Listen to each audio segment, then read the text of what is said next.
Creating a new board is a straightforward procedure.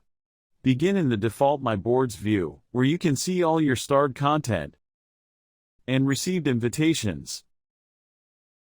If the side panel isn't instantly apparent, locate the hamburger menu icon in the top left corner, to the left of the HuddleIQ logo. Clicking this will display the side panel. To create a new board, click New Board and assign it a name.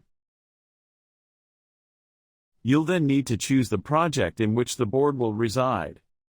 In this instance, I'll select My Project, a private project distinguished by the absence of the Shared Projects icon, which is visible for Course Plan.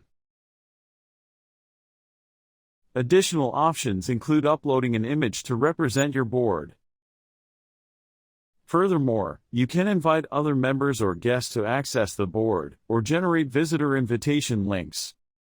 For further information on these, please refer to the videos titled Member and Guest Invitations, Creation and Usage, and Visitor Invitations, Creation and Usage.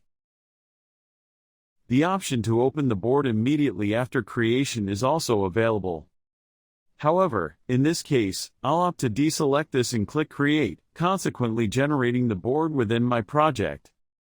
By default, as the board's creator, it will be starred, making it visible in your My Boards section. However, you have the option to remove this star, which will also remove it from the My Boards section. Opening My Project, you will see the created board. Moving forward, we'll create another board under the Course Plan project. You'll notice that the project gets selected automatically as we're initiating the board creation from within the project itself. Once the board is created, it launches automatically and presents you with the option to choose a template. You're now all set to create your own boards efficiently.